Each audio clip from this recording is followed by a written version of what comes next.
this is an iHeart podcast. Guaranteed human. Work can be a little weird. Cringy training seminars, coworkers who won't stop talking about their plant, forgetting the mute button at an inopportune moment. We have to deal with a lot on any given workday. Sometimes it can feel hard to thrive and move forward in your career. Well, that's where LinkedIn comes in. LinkedIn helps you get ideas and insights from experts in your field, connect with people professionally, grow your network, and access tools designed to help you find the right fit for your next role. Whether you're just getting started, figuring out your next move, or looking to accelerate your career, LinkedIn is built to support you at every stage because LinkedIn is the network that works for you. Visit linkedin.com/knowstuff to learn more. Stuff at Sea is a 5-night adults-only sailing trip that brings the Stuff podcast universe to life on board. This voyage is a culture-soaked escape where pink sand paradise meets curious minds. Sailing round trip from New York City to Bermuda on October 2nd to 7th, 2026, this voyage drops you straight into the iHeart Podcast Stuff universe. On top of the adults-only experience you already love, you'll get live podcast episode recordings, behind-the-scenes sessions, themed activations, and more unmissable onboard moments. Learn more at virginvoyages.com/stuff. Welcome to Stuff You Should Know, a production of iHeartRadio's How Stuff Works.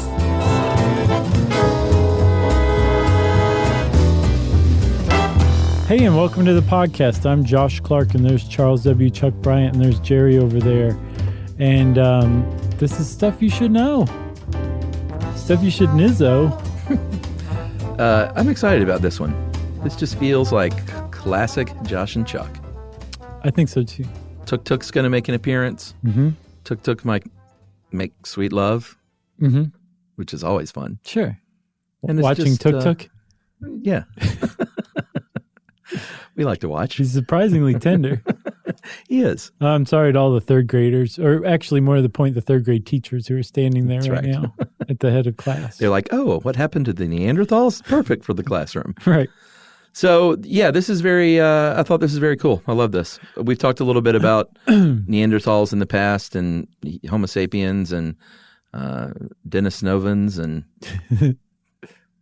that's right? There's an extra N in there, I think. Denisovans. Yeah. Dennis Snoven sounds like a dude. Like he manages an ice cream factory. Right, Snoven. Dennis Snoven. Yeah. This is good stuff, though. So let's treat everyone. So, all right, we'll do our best. Now you put the pressure on. So Neanderthals, the correct pronunciation is tall, by the way. Yeah, I had a teacher point that out. I remember very specifically in the 9th grade. Right. But when you're being correct, you're actually speaking in Old German, not even modern German. So it's really just a question of how you want to say it. Either one's acceptable. No, I mean, the pronunciation would still be that in modern German. Neanderthal. Yeah. Okay. Because I saw it spelled T-A-L too. Oh, really? Yeah. Yeah, let's get rid of that H. Okay. I kind of like it. I like how it looks, but I think it's up to the individual to say tall or thal. Okay. But the correct way is Neanderthal. Right. Okay. And Neanderthals, I'm probably going to just switch back and forth if that's okay with everybody. That is our way. Not to make a big deal out of it or anything. But too late. Neanderthals, or thals, depending on who you are, they were a species of human beings, of humans. Uh-huh. Like, if you think about it, Chuck, you, Jerry, me, everybody out there. Sometimes Noel. Yeah. Same species. Yeah. One species of human. That's it. Like, you just don't really kind of think about that. But if you dialed back a little bit, if we got on the Wayback Machine and went back just like 40,000 years, there'd be at least one other species of human running around on Earth, and they would be the Neanderthals. Yeah. So we didn't even know that there was another such thing as another human species until the 1850s. Because there was a 40,000-year gap separating us and them. That's right. So the very first fossils of a Neanderthal was found in 1829 in Belgium, and then again in Gibraltar in 1848. But they kind of were just like, oh, cool, look at these old bones. Yeah. Wasn't a big deal. Watch how easy they snap on my knee. Right. They didn't know what they were. No. And then in 1956 in Germany, something pretty significant happened. They found some pretty substantial fossils. I think a whole skeleton, actually. Yeah, well, they definitely found a whole skull. This was in 4 or 5 feet of clay in a limestone quarry cave in a site called Feldhofer. I'm so glad. And this is in the Neander Valley near Dusseldorf. And this is where it all comes around. If you hear the word Neanderthal or tall, Thal in Old German means valley. And so the scientific name Homo neanderthalensis means humans from the Neander Valley. Yes, because that's all it means. That's where the first one that we realized, wait a minute, this isn't a cave bear. This isn't like some dead person. This is a different species of human. Yeah, they saw that what we now know is classic Neanderthal. Oval shape, that big, thick, low, receding forehead and brow. Yeah. Very thick bones. This that was brought to the quarry foreman, and he said, "It's a cave bear." I guess he came over from Alabama. Right.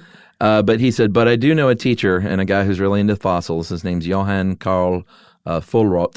Thanks. And here, you can have these bones." He got them, did some impressions. He went, what? Did some castings of these and sent those to Hermann Schaffhausen, a professor. I don't know why German is so funny to you. I don't either, but coming out of your mouth, it's just hilarious. After all these years. Yeah. Was a professor of anatomy at the University of Bonn, and they both were like, hey, this is significant because this ain't no human, no Homo sapien, right? But it's a human. Right. We think. Right. It's some other kind of human, some other kind of hominid that we just didn't understand before. That's right. So they presented their findings to the world. They said, look at this, everybody. Get a load of this. And there was an immediate problem with Neanderthals. Yeah. So this is 1857 when they presented their findings. And that was before On the Origin of the Species. So before Darwin, it was like God created all this. Right. God created you. God created the panther. God created the monkey separately. Like all of this stuff was all separate. Right. And then Darwin came along and said, no, all this stuff is actually related. And if you trace everything far enough back, you're going to find a last common ancestor between two things that don't look anything alike. Yeah. Including humans and apes. And so this was before that. So it didn't fit into the Christian creation story. Right. But then even after Darwin came along, it just so happened that Neanderthals were discovered and analyzed, and it was realized that they were a different species of human at a time when biological anthropology was around. Yeah, phrenology, and we've talked about it on the show a little bit, the very sort of racist practice of categorizing humans and their inferiority of races by the shapes of their skull. Right. Look at this skull. It's not basically Western and European shaped, we think. Right. It has some weird ridge, so they're an inferior race. Yeah. They extended all that onto Neanderthals because if you think, if you're comparing like human Homo sapiens skulls to one another and somehow finding inferiority or superiority in the shapes of those, when you compare a Neanderthal skull to a human skull, clearly the human skull is much more refined and developed. The Neanderthals must have been these dim-witted brutes. Yep. The caveman, like the whole reason we think of the caveman and Neanderthals as big dummies and oafs is because they were discovered during a time of racist science. Yeah, and that was the view that was held, and it's still held by some people who don't know better. This is why we're doing one reason why we're doing this episode. But it was held for a couple of 100 years. But in the recent decades, things have changed. Our picture of the Neanderthal has changed because of science and research. Yeah. And we now know that, a lot of cool things. I don't want to spoil it yet. Okay, yeah, I was wondering if that was too much of the beans getting out. I think so. Okay. Let's tease that out. That's fine with me. So we'll just sit here quietly for a second as we go past this. Okay. All right, we ready? Yeah. All right, so the current story, like the simple version of the current story is the Neanderthal and should we just say the modern human or Homo sapiens? Sapiens. That's how I was like, how could, because they're both humans. Yeah. But they're just two different species of human. Yeah. Sapiens. Neanderthal and sapiens. All right. So they separated between 500,000 and about 650,000 years ago, and they both diverged from a common branch, H. heidelbergensis. I think the G is hard. Bergensis. I'm pretty sure that's right. H. heidelbergensis. Yeah. All right, that sounds right. Yeah. And this was in Africa. Right. That's where the divergence happened. That's right. So either the divergence happened in Africa, or some heidelbergensis stayed in Africa and some spread out of Africa. Right, to Eurasia. Yeah, into the old world in Asia. And over time, because of the separation, these groups of humans started branching out and developing into distinct species. One of the species, the first one to develop into a distinct species from this branch, was Neanderthals.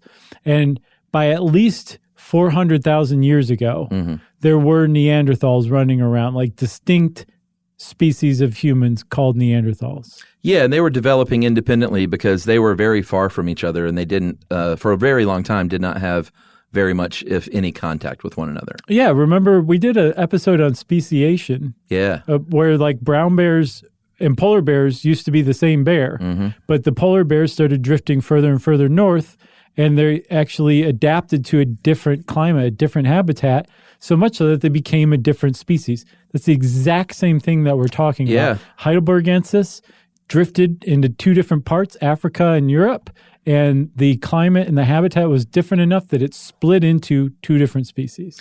Yeah, so what you've got in Eurasia is a range from like Portugal and Wales in the west over to like Siberia. This is for Neanderthals, right? Yeah, in the east. So that was their range in general. And all the way down to the Middle East.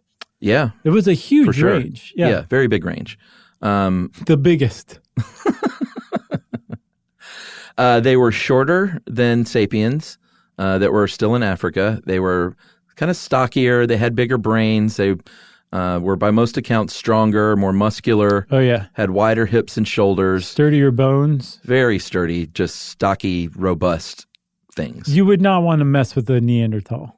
No, and they were very adaptable. They lived in very cold environments. They lived in very sort of warm, temperate environments. So it depends on the time. This is what they think. They think that range that was so huge for the Neanderthals, there wasn't necessarily Neanderthals living in all parts of that range at the same time for 400,000 years or 350,000 years. Right. They think that over time, some Neanderthal populations died and others came along and replaced them. And then some of them moved down here and some of them were over here. And that they may have lived in different parts of the world at the same time, but not necessarily their entire range. Right. All at once for the whole 350,000 years. They moved a lot. And nor did they move all together as whole populations. Right. It was a lot of local extinctions and recolonizations going on, they think. Exactly. So it's almost like if you could look at the map of Eurasia on a time lapse over 350,000 years that Neanderthals were around in the area, you would just kind of see these little populations kind of growing and popping and dissolving and then picking up again. And these are actually new groups going into areas, becoming like dying out for one reason or another. And then 1,000 or 10,000 years later, there's another group that says, oh, this is a great spot and showing up. Kind of like our Real Atlantis episode. Remember there's like 12 feet of like 50 different settlements over thousands and thousands of years because they're just like, this is a great place to settle. Yeah. But each one had no idea that the last one was there. Amazing. Same thing with the Neanderthal range. So the Neanderthals are doing their thing all over Eurasia. Meanwhile, back in Africa, in East Africa, you've got the sapien doing their thing. And then they start to radiate out a little bit. The sapiens, and then get, obviously the Middle East would be a pretty logical next place to go from Africa. Right. And they happen upon the Neanderthal, and they're like, wow. Who are you? Yeah. And then they were all of a sudden sharing space together. Right. Starting about 100,000 years ago in the Middle East. In the Middle East. Right. And then in Europe, they shared space for 200 to 500 generations. Yeah, a long time. Just like the Neanderthals spread out, the sapiens basically followed the same path, but there were already people there. It was Neanderthals. And 200 generations, 500 generations, between 4,000 and 10,000 years. It's a very long time to share space. It really is. Like that many generations that of just living in the same place. The thing is over the lifespan of the Neanderthals, 350,000 years, 4,000 years is nothing. It's the blink of an eye. Yeah. And around the time say humans or sapiens showed up in Europe about 42,000 years ago, about 40,000 years ago, something give or take a few thousand years, Neanderthals just vanished. Did they melt? We don't know. Remember that old theory? Yeah, that's right. They melted. It was like 8-9 years ago. That was great. Good callback. So I think that's a good place for a break. Yeah. And we'll talk about what happened right after this. Well, now, when you're on the road, driving in your truck, why not learn a thing or two from Josh and Chuck? It's stuff you should know. Stuff you should know. All right. Hey, everybody. I want to talk to you a little bit about Tide Evo because it represents over 10 years of innovation and product development. Tide Evo is a first-of-its-kind technology where tens of thousands of minuscule fibers are spun together to form a 6 times powerful layer packed with scrubbers, brighteners, pre-treaters, and fresheners. And that's going to deliver a breakthrough clean that's so powerful it feels like magic. Yeah, it is kind of like magic. Tide Evo is revolutionary. A 100% concentrated, waterless laundry tile that's made of compressed microfiber soap layers rather than liquid or powder. And it's not like pods or sheets because it uses 6 layers of detergent fibers to deliver superior cold water cleaning without plastic packaging of any kind. And it provides a mess-free, lightweight solution that dissolves lickety-split. So whenever you run into a laundry challenge, turn to Tide Evo. It's revolutionary. It's magic. Try new Tide Evo. Real laundry magic. Spectrum Business keeps businesses of all sizes connected seamlessly with fast, reliable internet, advanced Wi-Fi, phone, TV, and mobile services. That's right. And Spectrum Business offers 100% U.S.-based customer support 24/7 to help you stay up and running. And they offer tailored connectivity solutions with packages built for your business budget. Yeah, so it's no wonder millions of business owners rely on Spectrum Business to keep them connected. Visit spectrum.com/business to learn more. Restrictions apply. Service is not available in all areas.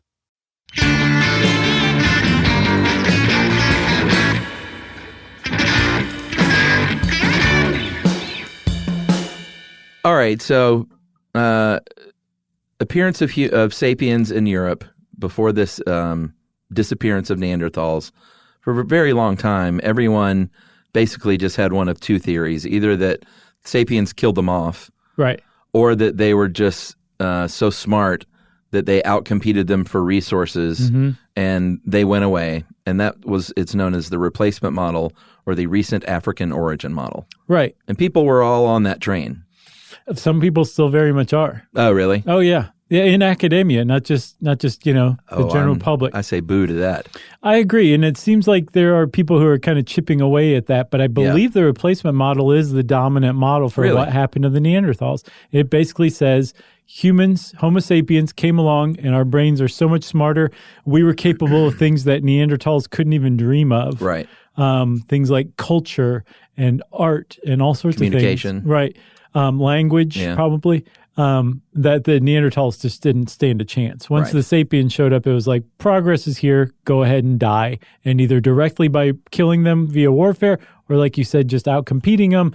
That was it for the Neanderthals. And the timing is definitely suspect, and I think that's what a lot of people have clomped onto is humans show up, couple thousand years, Neanderthals are gone. Yeah, it makes sense. On the surface. Right. But in 2010, there was a pretty startling discovery. They fully sequenced a Neanderthal genome. Which is amazing. Super amazing. And we found out, wait a minute, us sapiens, some of us have Neanderthal DNA in our bodies. Our Neanderthals ourselves. Yeah, depending on where you're from and your ethnic background. But if you're European or Asian, you have a pretty good likelihood of being 1% to 4% Neanderthal as far as your DNA goes. Right. In sub-Saharan Africa, there's not any, obviously, because that's where the sapiens were all, hanging out doing their thing. Right. They hadn't migrated out and intermixed with the Neanderthals. So you know what that means? That means that time period where they were all sharing space, they were also sharing space. There was like a lot of... you know what I'm saying? They were making love. Oh, that, yeah. Tuk-tuk would make love and create little baby tuk-tuks. Right. We have to say, for just to keep it grounded, we're not exactly sure what kind of circumstances that making love took. No, you're right. It could have been mistaken identity. And obviously the brutal scenario, which is probably the most likely, is that they came in by force and there was like raping and pillaging going on. But the thing is, we don't know that that's necessarily likely. I don't know. We honestly have such a little understanding of Neanderthals. We have no idea. They might have been hippies. But we got to throw that out there. Sure. As one of the obvious possibilities. Yeah, as much as you want to just be like, oh, that's so awesome. The Neanderthals were there. The humans showed up. And rather than humans killing off Neanderthals saying, get out of here, you old archaic humans, they said, let's get it on. Well, not only let's get on, let's share resources. Let's teach each other things. Yeah. Let's explore life together. Right. And let's try to make a go of it. Didn't go away. They just got absorbed, and because there were far more sapiens, their traits just, sort of got weeded out over the years for the most part. So this is the rival to that replacement model that's the dominant model. This is called the multi-regional evolution model. Yeah. And it says basically what you just said, that Neanderthals and humans did it so much that the hybrid human Neanderthals that were born as offspring, they mated with other Neanderthals or other humans, but because there were more sapiens than there were Neanderthals, the likelihood was that a hybrid would be much more likely to mate with a sapient, and then that hybrid would be even more watered down Neanderthal, and then over time, because of we're this down to 1 to interbreeding, 4%. Exactly. Yeah. And Neanderthals didn't die off; they didn't get chased out; they just became part of that larger human genome. So there's another theory, too, that's interesting, or another interpretation. I guess it's not a theory. And this has to do with climate change. They did a study this year, actually, 2019. Yeah, it's hot off the presses. In France. And they discovered that all you need over the course of about 10,000 years is about a 2.7 decrease in fertility rates to go bye-bye. 10,000 years. For a decrease in first-time young Neanderthal mothers, that population. And they said cut that in half, basically, or close to it. Within 4,000 years, you would need only an 8% decrease in fertility in that same group.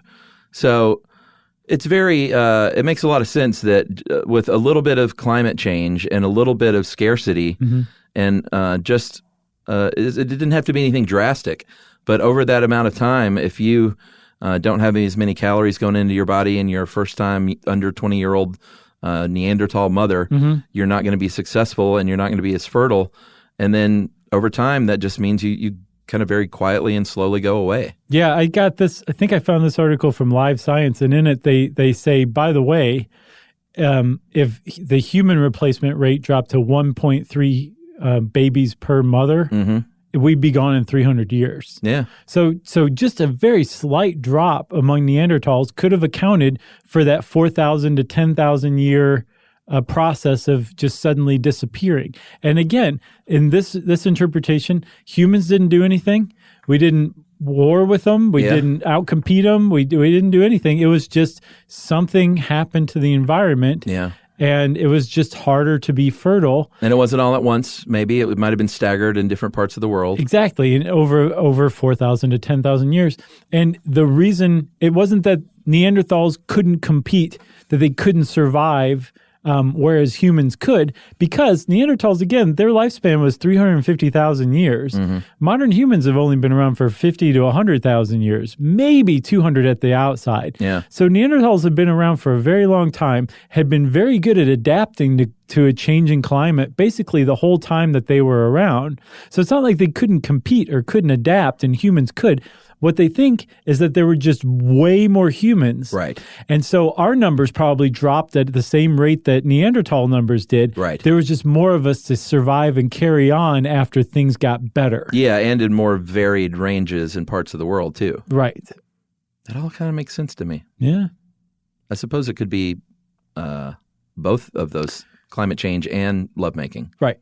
Right? Very easily. Yeah, they definitely go hand in hand like Should we take another break? Yeah. All right, we'll take another break and talk about what we now, the sort of current understanding of the picture of what the Neanderthal was right after this. Well, now, when you're on the road, driving in your truck, why not learn a thing or two from Josh and Chuck? It's stuff you should know. Stuff you should know. All right. Hey everybody, I want to talk to you a little bit about Tide Evo because it represents over 10 years of innovation and product development. Tide Evo is a first of its kind technology where tens of thousands of minuscule fibers are spun together to form a 6 times powerful layer packed with scrubbers, brighteners, pre-treaters, and fresheners. And that's going to deliver a breakthrough clean that's so powerful it feels like magic. Yeah, it is kind of like magic. Tide Evo is revolutionary. A 100% concentrated, waterless laundry tile that's made of compressed microfiber soap layers rather than liquid or powder. And it's not like pods or sheets because it uses 6 layers of detergent fibers to deliver superior cold water cleaning without plastic packaging of any kind. And it provides a mess-free, lightweight solution that dissolves lickety-split. So whenever you run into a laundry challenge, turn to Tide Evo. It's revolutionary. It's magic. Try new Tide Evo. Real laundry magic. Spectrum Business keeps businesses of all sizes connected seamlessly with fast, reliable internet, advanced Wi-Fi, phone, TV, and mobile services. That's right. And Spectrum Business offers 100% U.S.-based customer support 24/7 to help you stay up and running. And they offer tailored connectivity solutions with packages built for your business budget. Yeah, so it's no wonder millions of business owners rely on Spectrum Business to keep them connected. Visit spectrum.com/business to learn more. Restrictions apply. Services not available in all areas.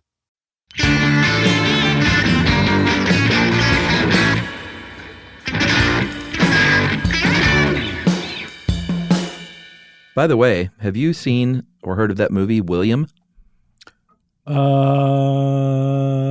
No. It was out in April, did not do well, was not reviewed well. But it is basically a sort of mad scientist, not a mad scientist, but a scientist with a mad idea. There's a human Neanderthal born. They get the DNA, impregnate a modern sapien woman, and she has a Neanderthal boy named William. Okay. And he goes to high school. I did not see that. I had no idea about that movie. Yeah, just check out the trailer. Is it good? Oh, I haven't seen it. It's not supposed to be very good. And it did not look very good. Gotcha. But it was very much like, I just want to fit in. And he's a Neanderthal. He's got the regular haircut and the Vans and the jeans and the T-shirt. But oh, man. He's got the big forehead and the thick brow. Oh, man. This sounds a lot like Encino Man. It does. And it looks like it could be a joke, but it's real. Was there that, wow, I feel good in the middle of the trailer? Suddenly changes or tone. that scene where like a Teen Wolf or something where he's really good at sports or something. Yeah. Very interesting. Teen Wolf, Encino Man, William. Yeah. There's a weekend for you right there. Pretty much. I'm not going to watch it, but I just thought it'd be worth mentioning before the emails come in. Okay. So the image, we're on a quest, I think, and science is on a quest to sort of rehabilitate. It's funny you mentioned that, but to rehabilitate the image of the Neanderthal as this hunched over brute oaf. Part of the problem is they sort of based an entire species on this one hunched over dude. Skeleton. They're like, oh, look at them. They're all hunched over oafs. Shambling. And now they're like, oh, actually, that individual may have had a degenerative bone disease. And what we now think is they just walked around like we do. And probably looked a lot like we do. Yeah. They think that from sequencing the Neanderthal genome, they think that at least some of them had red hair and light-colored skin. That's remarkable. Which, by the way, by interbreeding with Neanderthals, recent arrivals from Africa, their hybrid offspring would have been conferred with thicker, straighter hair, a smaller, compact frame, all sorts of stuff that you would need in this colder climate of Eurasia from having just come up from Africa over the last few generations. So there was good stuff. There was also bad stuff. They think some of the disease that we suffer from is actually related to Neanderthal DNA that doesn't have a context or a point or a function like it used to. Yeah. And that now it's actually producing disease in us. Yeah, like the same DNA, like they could have had the same things that we associate with diabetes and Crohn's. But it would have it didn't affect them like it does us. Yeah. Because of lifestyle and everything that how we diverged. Precisely. Really interesting. I think that's the alternative explanation for the hygiene hypothesis, Neanderthal DNA. I did. These both sort of linked in some ways. Right there. So behaviorally, it's we're trying to get away from this idea of cavemen and things that we thought were strictly sapient over the years. It turns out that Neanderthals were actually good at, like making tools. And this really interesting technique, the Levallois technique, which is basically I am in the area where I have the resources to make all the tools, but we got to pack up and leave, and we don't know if we're going to have this stuff there. Yeah, there's some dinosaurs after us. Yeah, so like the very like raw resource, like let's say it's just a certain type of stone. So we're going to pre-shape all these things into sort of a rudimentary tool that we can later make into a hammer or a chisel, like depending on what we need. Yeah. But we're going to kind of sort of pre-shape them here, pack them up, and take them all with us. So we'll have this little factory that we can set up anywhere we want, depending on what we need. Yeah. That's smart. It is, and it's a technological innovation that is definitely attributed to the Neanderthals. Like they came up with that. It's awesome. And tool making, like we knew that older archaic humans were good with tools going back probably 1 million or so years. Yeah. Chimps use tools. They use termite sticks. So people are saying like, great, like the Neanderthals like created some sort of like new technology, some new tool culture. Yeah. Who cares? It still doesn't make them smart. But there's other stuff we found out about Neanderthals that have really kind of changed our view of them because they're doing things we found out they're capable of things that are supposed to, those are the things that make humans humans. Like Neanderthals aren't supposed to have been doing this, but the more evidence we're getting, with the fresher eyes we're looking at existing evidence, it's starting to look like they were behaviorally modern like humans, or there's a really good chance that they were. Yeah, like the sapes. Yeah, they could spark fire. So the old notion, like Quest for Fire, that they just had to sit around and wait for lightning to strike a bush is not true. No. They use that fire to cook food. They think, which is a big deal. That's open to interpretation still. What else? They know from studying the injuries on the animals that they hunted that they were very intelligent hunters, and they killed big animals at close range, which meant that they were skilled, that they understood risk, that they were brave, and that they we'll get into communication more, but you got to be communicating too to do something like that. Yeah, because they would hunt in packs. Yeah. But they would do it in close range. They do hunt in packs. And is that the Velociraptor? Oh, I think so. Jurassic Park. Right. Wow, that threw me off. Sorry. You think I'd be expecting it in this episode, though, you know? It wasn't they do hunt in packs, though. It was, I was just appropriating that line. But what was it? Oh, man. They do travel in... They do pack lightly. Yeah, that was it. Okay. So the fact that these guys would take on reindeer and bison and mammoths at close range with like spears and javelins and like, you know, some hand-to-hand combat type stuff has really kind of undermined that replacement model idea that humans came in and just killed off all the Neanderthals. Right, because they just stood no chance. Neanderthals were tough moes. Yes, tough moes. Yeah. One of the big ones here, and this is where it gets super interesting, I think, to me, is the use of symbols. That is something that we thought was very much sapien, very sapy. Right. If we can show that Neanderthals understood symbols Yes. and had that kind of higher thought, that would make them behaviorally equivalent to humans. Yeah, and we're talking like anything. Or sapiens, sorry. Yeah, the sapes. We're talking anything from making like a necklace out of beads to wear, like an adornment, to using like pigments on the face, like the precursor to makeup and stuff like that. Yeah, and humans have been shown to have been doing that at least for the last 80,000 years. Sapes. I don't know why I can't get that. Sapes have been doing that. There's the earliest evidence is at 2 sites in Ethiopia. And this is, they think it was like for, identity or Rituals. jewelry or something like that. But it is like, that's not something you just do. Like there's not necessarily a practical function to it. And it's a form of art. And there's ambiguous evidence that Neanderthals did this too. Right. That there was body adornment, that they would color themselves with pigments, put on makeup basically. But why? Right. So here's That's the thing. big question. So that would suggest that, okay, if Neanderthals do that and humans did that too, then that makes Neanderthals equivalent to humans behaviorally. But the people who are big time into the replacement model, that Neanderthals were actually kind of stupid and humans are the pinnacle and the first example of higher intelligence, they say, well, if you really kind of date some of this stuff that the Neanderthals made, it's probably around the time that humans showed up, and it's really just Neanderthals copying what they saw humans doing, but there's no symbolism to it. In that, like, they could copy a shell as an ornament, but it didn't have any meaning. Yeah, which is a really sort of a snotty approach. I think so, too. Well, they might have done it, right? But they were just copying Exactly. us. No copying.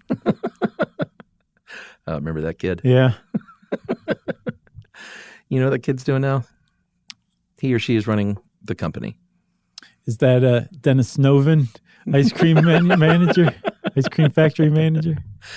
So cave art. Let's talk about cave art, because this is the one thing that to make art is the one thing that traditionally have always separated sapes from everyone else. Right. Like if everybody's saying, okay, even if Neanderthals came up with body adornments, that's not art. We're going to raise the bar. Right. This is what the poo-pooers say. That doesn't really qualify as art. Cave art is where it's at. If you can show me Neanderthals that created cave art, I will agree that they are behaviorally equivalent to modern humans of their era. Yeah, and they found cave art. Or modern sapiens. Man. They found cave art at the same time that there were Neanderthals around caves, but again, there's just like, oh, well, that was the sapes. Right. That wasn't the Neanderthals doing that. Right. They think that the sapiens came in and made that cave art. Right. Like we need unambiguous proof at this point. Here's the problem. Radiocarbon dating gets unreliable after 40,000 years, and it requires organic material to date these pigments.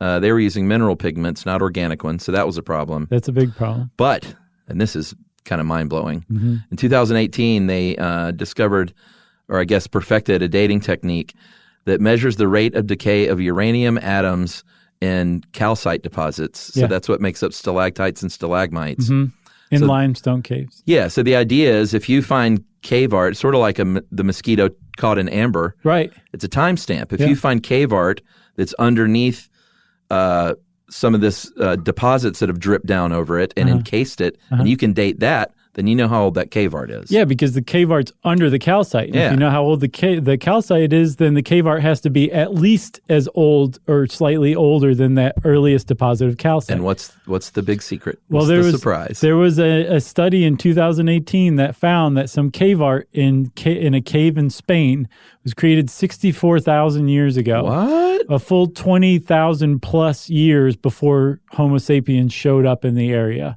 which means that it had to have been Neanderthals that created this cave art. Do you know what the poo-pooers said? What? That's not really art.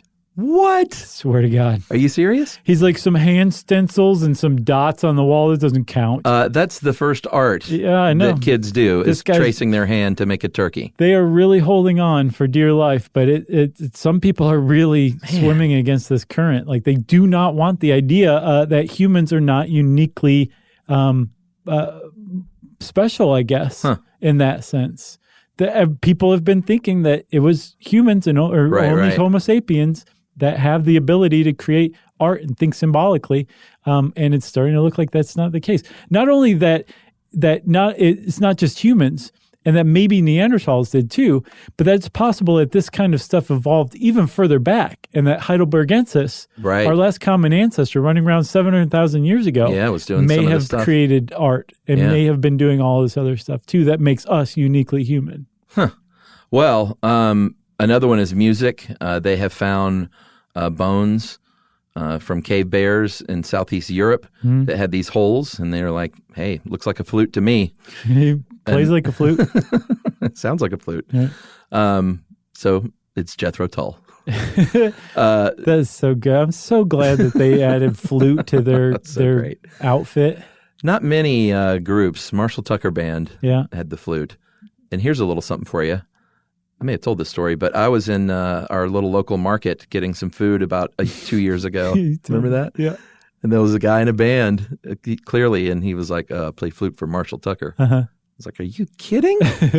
No, I'm not, sir. Like, you're one of the two most famous flautists in rock music. Sure. But it wasn't the original guy, I found out. Still plays flute for Marshall Tucker. Agreed. Just because he didn't write those flute parts doesn't make him any less of a flautist. He could still play. Yeah. So anyway, they the naysayers with the flute are just like, oh, no, man.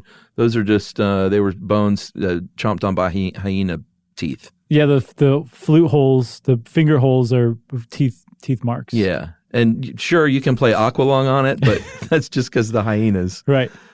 And their teeth marks. Sure. Right. There's also really good evidence, cumulative evidence. There's one other thing about the cave art that we didn't say. Oh, the kind of sculpture?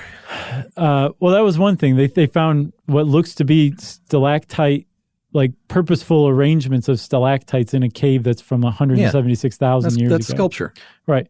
But no, there are other similar cave art paintings in Spanish caves or in different places. So they think it was an actual part of Neanderthal culture. It just wasn't one particularly imaginative Neanderthal who happened to leave it behind. Yes. And it even said, this is art, love, tuk-tuk. Right.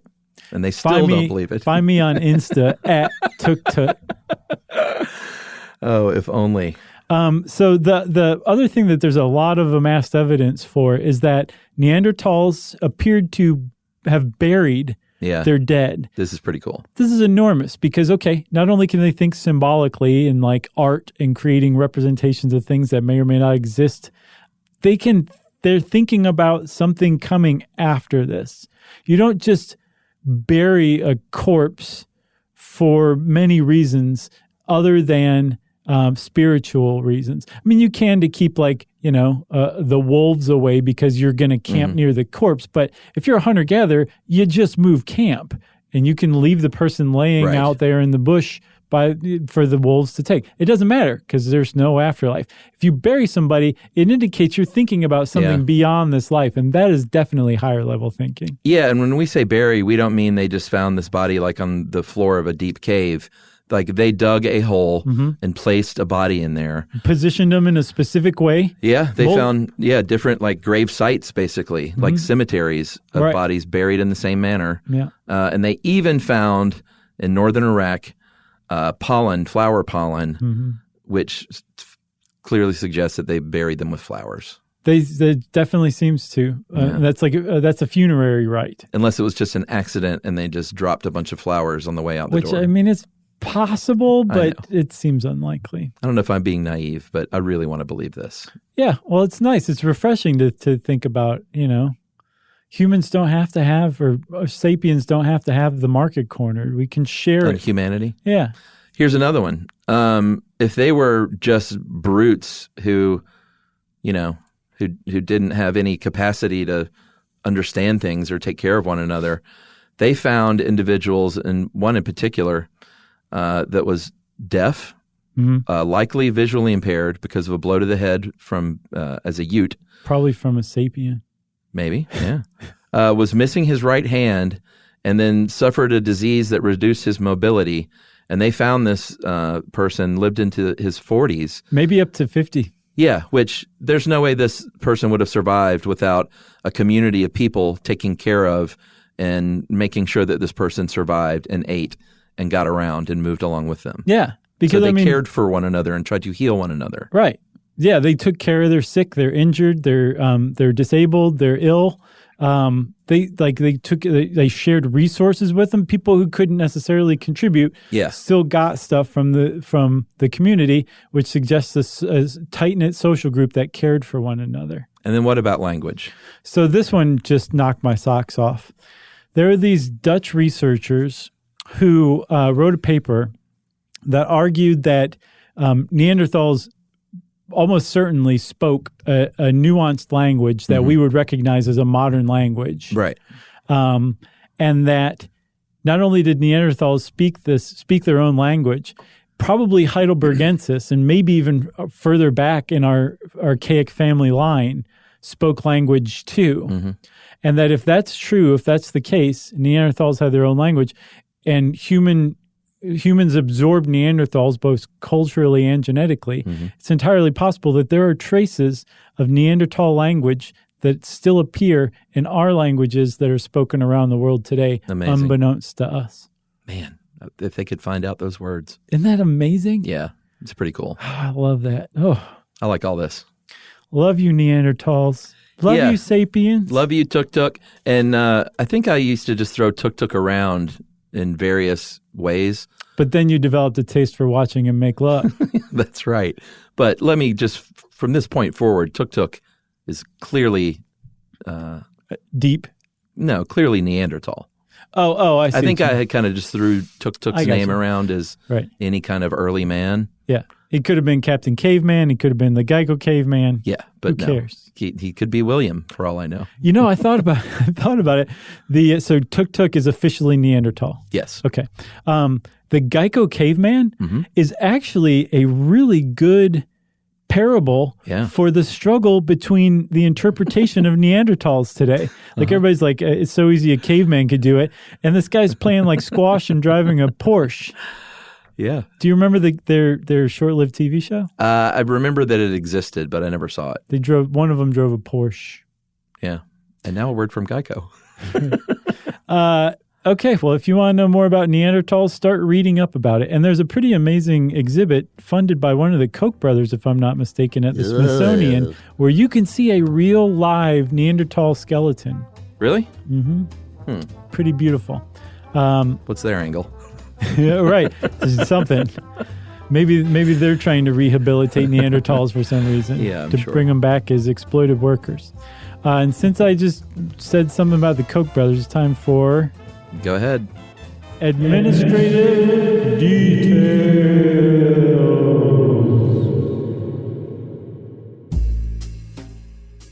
Okay, Chuck. As I said, it's time for administrative details. Is this like a Family Guy where you're just going to do that like 30 times? No. All right, we're going to start this one off. This is when we thank listeners for sending in kindnesses to us. And Michelle from Crown Royal. Oh, yes. Once again, the booze company that just keeps giving. I know. They just keep us in booze. Thanks a lot for that. And I just wrote down more booze. Yep. But we'll go ahead and plug the Crown Royal Rye. What about those glasses they gave us? Oh, those are nice. So they're like these they're rocks glasses, tumblers. Yeah. Got a good heft to them, nice shape, nice size. thick bottom. And then, in that thick bottom, THICC bottom, there is a laser-etched Crown Royal 3D logo, which is like so classy, your pinky can't touch the glass. It's physically impossible. Yeah, it just sticks straight up in the air when you're drinking out of these glasses. Oh, a lot of research went into that design, to make sure that pinky was nowhere near the glass. Exactly. Aaron Clark, speaking of pinkies, Aaron Clark sent us a Twinkie the Kid statue. Thanks, Aaron. Well, that's right. Yep. Monica and Kame in Fukushima, Japan, sent us a very nice handwritten letter and some Fuku stuff: pins, stickers, calendars, magazine. Where? I got it at the desk. I didn't share that with you. No, I need to pick that up. And they said things are much better now. Good. That's cryptic, but yes. Good. I'm glad. We haven't done this in a little while. I want to say thank you very much for the Christmas cards from Heather K. in Sri Lanka and one from Renee and Eric Chester. It's very kind of you guys. Here's one, maybe the weirdest thing we've ever gotten, but one of the most awesome. Scott Bordelon, remember our Wendy's Chili Finger episode? Uh-huh. He sent us Wendy's chili from that Wendy's. Wow. I think you're out of town. Yeah. It obviously was no good by the time it got to me even. Yeah. And he was like, I know this is not, I'm not expecting you to eat this. But eat it. But he taped it up and he was like, this is chili from that very Wendy's. That's amazing. And he just thought it would be kind of fun. That is amazing. And it was, Thanks, it was Scott. great.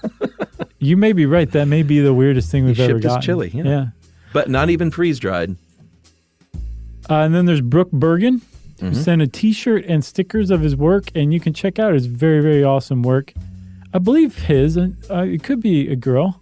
And you can check out their awesome work at Brooks Bergen, BROOKSBURGAN.com. That's right. Thanks, and Brooke. that raises a point. If you want to send us the pronoun you identify with, we are more than happy to abide by that. Sure. Claire Sanchez sent us king cakes. Oh, yeah. Very simple. Delicious. Yeah. Teresa sent us really awesome hand-quilted postcards. Oh, that's right. Yeah, beautiful. Again, we haven't done this in a while. Sorry for everybody who's been sitting around waiting, having to listen to every episode just on the off chance that administrative details is on.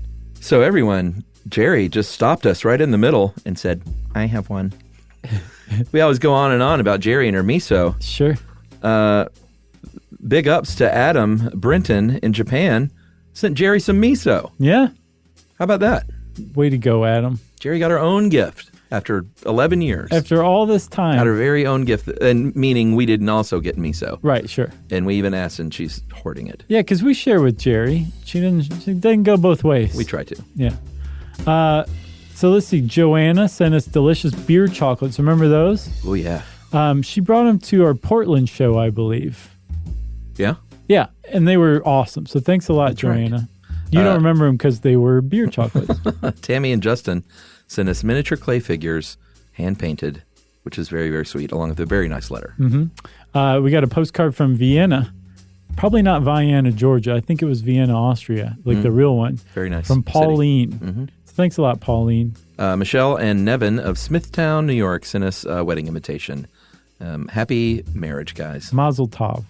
And then we got a thank you note from Mitch, M-I-C-H, but it rhymes with rich. So thank you for the thank you note, Mitch.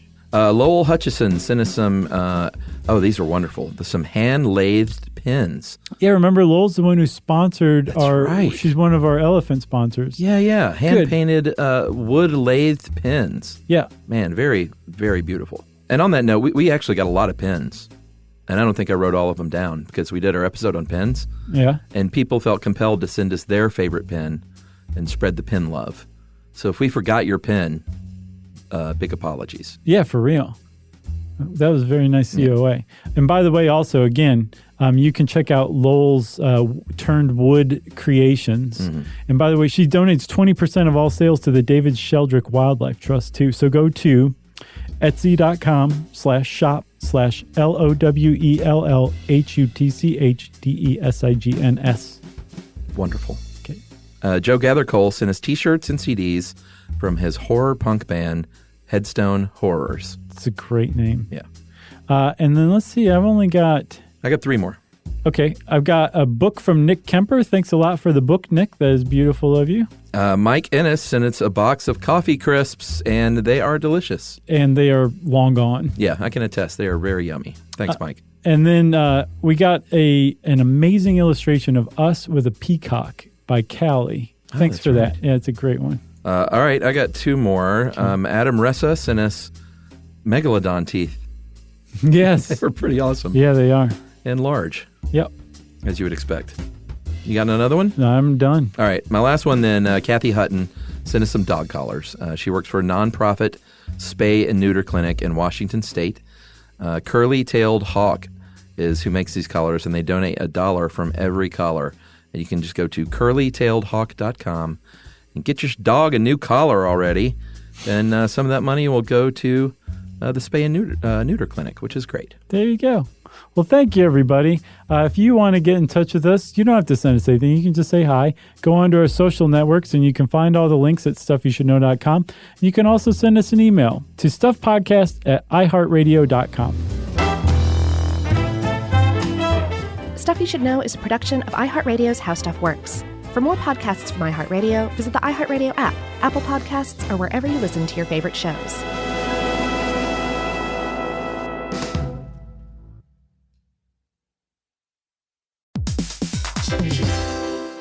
Every parent should know the car ride soundtrack. Are we there yet? How much longer? I'm bored. Well, if you're taking an extensive car ride anywhere and you've downloaded the Lingo Kids app prior to leaving the house, you may experience something strange, right, Chuck? That's right. You may experience silence from the back seat. Your kid may go an entire car ride without asking once if they were there yet. How about that? And by chance of miracle, they may even ask if you could drive longer. Yeah, that's the magic in Lingo Kids. Over 4,000 interactive games, songs, and shows, including their favorite Disney characters. It turns the longest drives into the easiest ones, and honestly, you won't understand why you didn't download it sooner. That's right. Lingo Kids is the #1 entertainment platform for young kids, and it's free to download. Or go plus with the Lingo Kids subscription and unlock even more content your kids won't be able to get enough of. You can save up to 60% on the yearly plan. Just search Lingo Kids in the App Store or Google Play. Lingo Kids, everything kids love.